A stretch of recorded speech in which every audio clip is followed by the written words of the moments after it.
आज की analysis start करने से पहले एक छोटा सा रिकैप जरूरी है, क्योंकि मार्केट ने कल बिल्कुल टेक्स्ट बुक मूव दिया।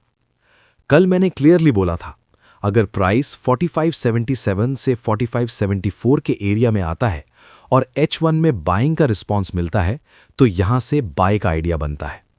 आप खुद चार्ट पे देख सकते हो, मार्केट ने उस एरिया को रिस्पेक्ट किया, स्ट्रॉन्ग रिजेक्शन दिया और वहां से क्लीन अपसाइड मूव आया।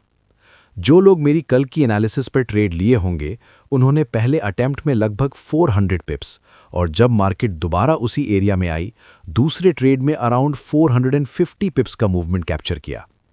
इसलिए मैं हमेशा कहता हूं, एनालिसिस को ध्यान से सुना करो। लेवल्स हवा में नहीं लगते, जहां लेवल होता है मार्केट वहीं से घूमती है। 2 दिन से लगातार प्रॉफिट बना है और ये कोई लक नहीं है, ये एक्सपीरियंस, स्ट्रक्चर और H1 कैंडल क्लोज का रिजल्ट है।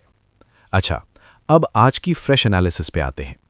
सबसे पहले मैं लेवल्स लगा लेता हूं ताकि आगे बात करते वक्त कोई कंफ्यूजन ना रहे। मैं ये लेवल्स रिकॉर्डिंग के दौरान ही मार्क कर रहा हूं, आप स्क्रीन पे देखते रहिए।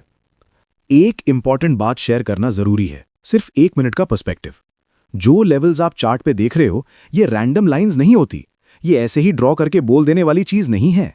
इसके पीछे 8 साल की मेहनत है, thousands of charts, hundreds of mistakes और वही मिस्टेक से निकला हुआ एक्सपीरियंस। मार्केट कोई भी हो, गोल्ड हो, वोलेटिलिटी हो, न्यूज हो, प्राइस बिना वजह के नहीं घूमता। जहां रिएक्शन आता है वहां रीजन होता है। अगर लेवल्स इतने सिंपल होते तो हर बंदा प्रॉफिटेबल होता, लेकिन प्रॉब्लम यह है कि लोग पेशेंस नहीं रख पाते। लोग चाहते हैं मार्केट बोले नहीं और वो पहले ही ट्रेड ले लें। मैं हमेशा एक ही चीज कहता हूं, H1 क्लोज, उससे पहले कुछ नहीं। और एक बात ऑनेस्टली बताओ, अगर आपको कोई और ट्रेडर मिलता है जो इतनी कंसिस्टेंसी के साथ लेवल्स लगाता हो, जहां से मार्केट ऑलमोस्ट हर बार रिएक्ट करती हो, तो कमेंट में जरूर बताना। मैं किसी से कंपीट नहीं करता, मैं प्रोसेस फॉलो करता हूं। अगर आप सीरियस हो ट्रेडिंग को लेके और सिर्फ सिग्नल्स नहीं समझना चाहते हो मार्केट का बिहेवियर, तो चैनल को सब्सक्राइब करो, वीडियो को शेयर करो और टेलीग्राम ज्वाइन करो। मैं प्रोमिसेस नहीं करता, सिर्फ प्रोसेस दिखाता हूं। कंसिस्टेंसी चाहिए तो पेशेंस सीखनी पड़ेगी। मार्केट सबको मौका देती है, लेकिन सिर्फ उनको जो वेट करना जानते हैं। ठीक है, अब लेवल्स क्लियर हो गए। अब पहले करंट सिचुएशन समझ लेते हैं। अभी मार्केट 4629 के आसपास ट्रेड कर रही है। ओवरऑल बायस अभी भी बाइंग साइड का है, लेकिन एंट्री सिर्फ डिसिप्लिन के साथ होंगी। फंडामेंटल साइड शॉर्ट में समझ लो, गोल्ड ने रिसेंटली 4630 के ऊपर नया रिकॉर्ड बनाया है। रीजन सिंपल है, मार्केट फेड से रेट कट्स एक्सपेक्ट कर रही है, इन्फ्लेशन थोड़ा कूल हुआ है और जियोपॉलिटिक्स ने सेफ हेवन डिमांड को स्ट्रांग रखा है।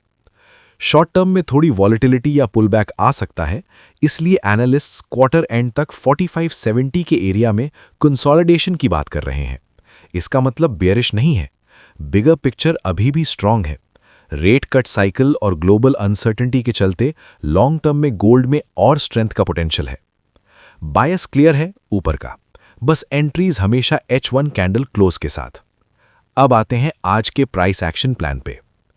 फर्स्ट सिनारियो, अगर प्राइस यहां से स्ट्रेंथ दिखाता है और 4649 के ऊपर H1 क्लोज मिलता है, तो यहीं से बाय में बैठने का प्लान बनता है। एक्सपेक्टेशन रहेगी अपर जोन की तरफ कंटिन्यूएशन की। कोई चेज नहीं, सिर्फ क्लियर क्लोज के बाद डिसीजन। अगर ऊपर नहीं जाती, फिर हमें पेशेंस रखना है और 4621 के एरिया का वेट करना है। अगर मार्केट यहां आकर H1 में बाय क्लोज देती है, तो ये एक हेल्दी पुलबैक के बाद क्लीन बाइंग अपॉर्चुनिटी होगी, जहां से ऊपर का रिस्पॉन्स एक्सपेक्ट किया जाएगा। अब यहां ध्यान से सुनना, अगर प्राइस 4621 के नीचे H1 क्लोज दे देती है, तो शॉर्ट टर्म वीकनेस कंसिडर होगी और यहां से सेल का आइडिया ओपन होता है नीचे के सपोर्ट जोन की तरफ। लेकिन इस सेल में रूल बिल्कुल क्लियर है, अगर सेल लेने के बाद प्राइस 4601 के एरिया में आकर H1 क्लोज दे देता है, तो सेल को वहीं एग्जिट कर देना है। No panic, no reverse buy. अगर मार्केट 4621 के ऊपर बाय क्लोज नहीं देती और नीचे ही सस्टेन करती है, तो सेल को कंटिन्यू रखना है नीचे के स्ट्रॉन्ग सपोर्ट जोन तक। और जब मार्केट वापस 4577 के एरिया में आती है, यहां एक्स्ट्रा अलर्ट रहना है। अगर इस एरिया में H1 में बाइंग का रिस्पॉन्स मिलता है, तो यहां से शार्प और स्ट्रॉन्ग बाइंग मिलने के चांसेस होते हैं। इस एरिया के बाय को इग्नोर मत करना। रीसेंट हिस्ट्री, स्ट्रक्चर और प्राइस बिहेवियर सब यहीं अलाइन हो रहे हैं। एंड में एक सिंपल रिमाइंडर, सिर्फ इसलिए ट्रेड मत लो कि मार्केट मूव कर रही है, सिर्फ इसलिए एंट्री मत लो कि कैंडल ग्रीन या रेड लग रही है। H1 क्लोज का वेट, लेवल्स का रिस्पेक्ट, प्रोसेस पे भरोसा। अगर कंसिस्टेंसी के साथ एनालिसिस फॉलो करते रहोगे तो टाइम के साथ इक्विटी खुद बढ़ने लगेगी। सब्र रखिए, डिसिप्लिन रखिए।